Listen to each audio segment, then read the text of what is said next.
Yes, welcome to another video. I'm Lewis, above Miss Jordan. This is the review of the first leg of the Champions League quarterfinals. Manchester City 2, Borussia Dortmund 1. We got the win.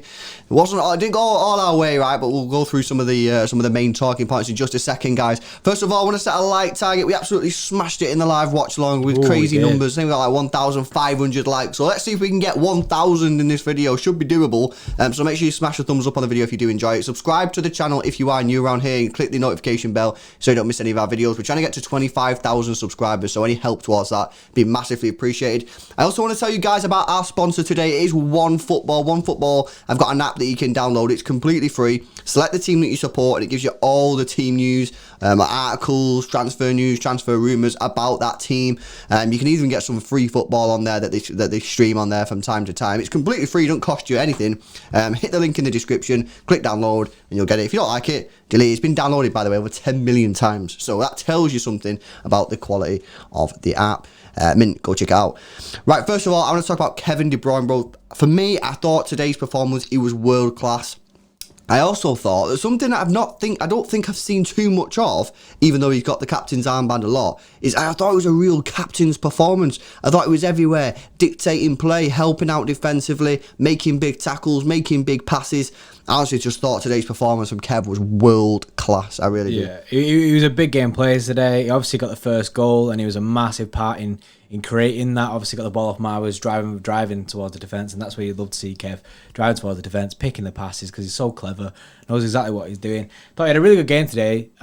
His corners were a bit trash, but we won't talk about that. He actually smashed it. Like you say, captain's armband, and it was a captain's performance. Yeah, and I just think he's one of these players that you need in these big games. When he came back at first, we brought him back, I think, against Wolves. He didn't have a good game and he was struggling. It was like, oh no. But then we kind of stuck with the fact of keep playing him because we need to get him informed by the time it comes to Champions League games. And now it's come to Champions League games and we've got Kev back to an elite level. He is now that big game player that you can look to and go, Kevin De Bruyne, your man who's going to make the difference. And today, he made the difference. Yeah, I remember that because I remember, when he come back from injury, he was a little bit rusty, but that's to be expected when any player comes back from injury. And I remember saying we need to stick with him because, in the last stage of the Champions League, he's going to be absolutely crucial. And he was tonight, making some big plays, gets the opening goal as well. And just an all-round top performance from Kevin De Bruyne, a real captain's performance.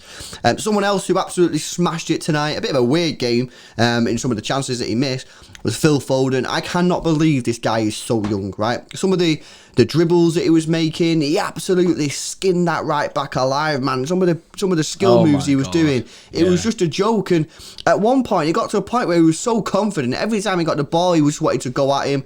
And, rightly so as well, because the guy was terrorising the right back.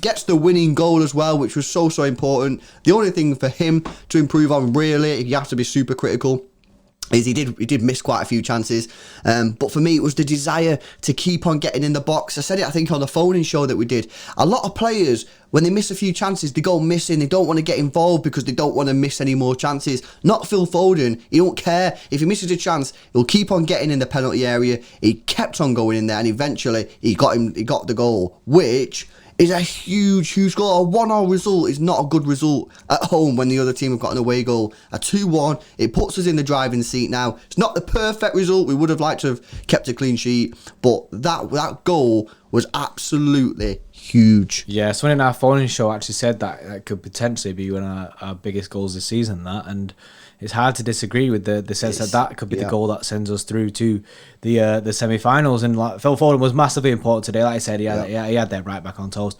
He was smashing it, and he went through that cold patch of where it was like, oh, it's not Foden's day. He's just not going to score. But the desire to get into them positions time and time again, even though he could easily have been like, I don't back myself to take these, but he kept going for it. And then to get the goal at the end and get through that cold patch, that's next level, and that's a very good trait to have as a player, especially at his age. He didn't let it get the better of him. He pulled through it, and it shows why he is very much needed in these massive games. He makes a difference, bro. He's one of these players that just has to start. Yeah, and it's incredible given his age. Like 20 years old, bro. Yeah, it's just a madness. It really is insane. How good he is. But and the thing is, I see him. I see it. What you want to see in a weird kind of way. You want to see stuff that he does that's wrong, because then you can see improvements that can be made. Where he can be improved. Yeah, if you get a 20-year-old that's just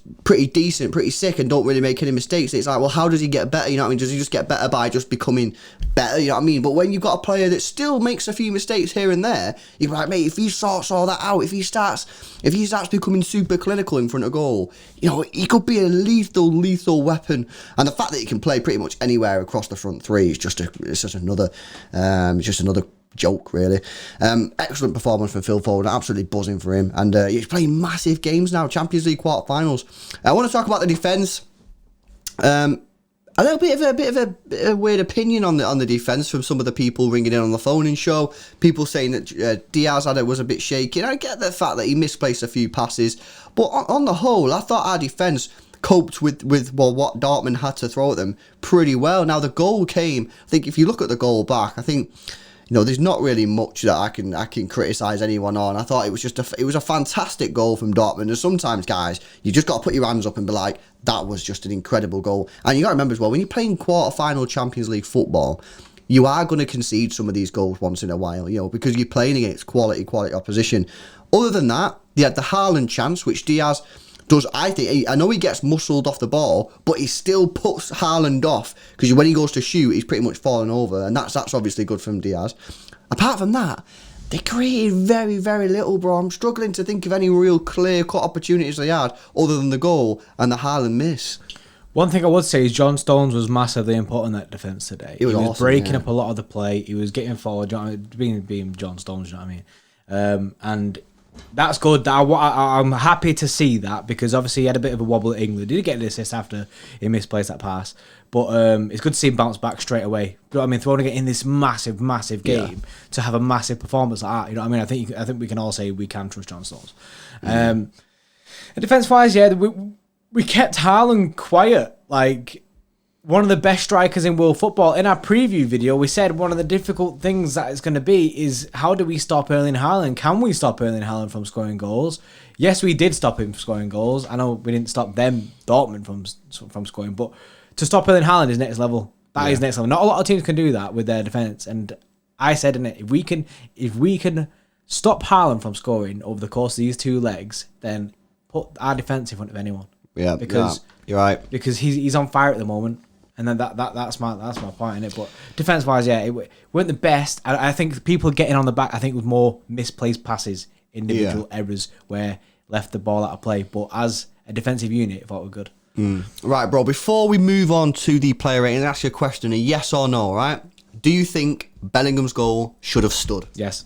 Yeah, I don't even have to think about it. It was a goal. Yeah. It should have stood, and I genuinely feel for Dortmund, because that should have been a goal. Yeah, I agree. I think we got pretty lucky there, guys. Let us know in the comment section below. Do you agree, or do you think that it was? Because I get the fact that his studs were a little bit up. You know what I mean? So you can argue that his studs are high. It's a foul, but I think if that happens to us Blues, I think we'd be very, very disappointed and very frustrated. So, yeah, for me. Yeah, I do think that goal shows. So let us know in the comment section below. It'll be interesting to see the sort of split.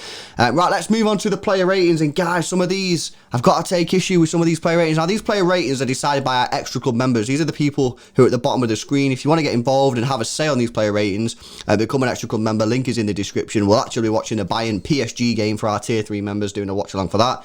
But some of these guys, I've got a question. Edison, 6.9. Where is that coming from, guys? I thought Edison was absolutely fantastic today. I really do. I thought it was awesome. I thought, you know, I'm looking at some of these saves that he made. You know, he made the Haaland save. He made a really, really crucial save in the first half. I think it was first couple of minutes, off the left back maybe. He had nothing to do with the goal. You know, it was a perfect goal from Royce. He actually gets a hand to the goal. Yeah, he does his best to save it. He does get fingertips to it, but it's just a great finish. Yeah, I really think that one. I mean, I'm looking at it. Yeah, I'm double checking the ratings to make sure it's right. But bro, it is right. You know what I mean? The actual members of Give Edison. What I think they're honing in on is that the mistake with Bellingham. I think they're focusing on that. Yeah, well, not thinking of the bigger picture. But that could have, that could have put us in the mud. It could have, but he didn't. So you should. I don't agree with that. I personally give him somewhere like a 9 because I thought it was absolutely awesome. Walker 8.2, fantastic performance from Kyle Walker today. Some of the tackles he was making early on, amazing. Getting forward, he wasn't trash going forward, which was great. John Stones gets an 8. Diaz gets a 7. A couple of misplaced passes from Diaz, so yeah, I sort of see the slightly lower rating for him. Cancelo 6.4. A bit ineffective today, Cancelo. He didn't really do much, and therefore, yeah, he gets a 6.4. Yeah, the whole Cancelo thing, I think you put him in there for the creativity, and he didn't really have that impact today. I don't know whether we weren't just going down them lanes or anything. I don't particularly think he had a bad game. No, he was winning the ball back quite a bit, but I just think he wasn't really involved. As a whole. Midfield-wise, Rodri gets a 6.2. Now, Rodri kind of was running himself into a bit of trouble a few times, misplaced a few passes, but he was also winning the ball quite high up the pitch. He was winning it early, and that's what you want from Rodri. But then, obviously, the people are always going to say... I know he made a few mistakes, but again, I thought, yeah, he made a couple of mistakes, right? And some of them could have been punished, and maybe should have been punished, but I still thought he had a decent game. 6.2 is low, that I think it's a little low, yeah. I'd be looking at somewhere around the 7 and a bit, you know what I mean? But it is what it is, isn't it? It is what it is. Gundogan, he gets 7.1. He wasn't massively involved today, but I thought he looked okay in the ball.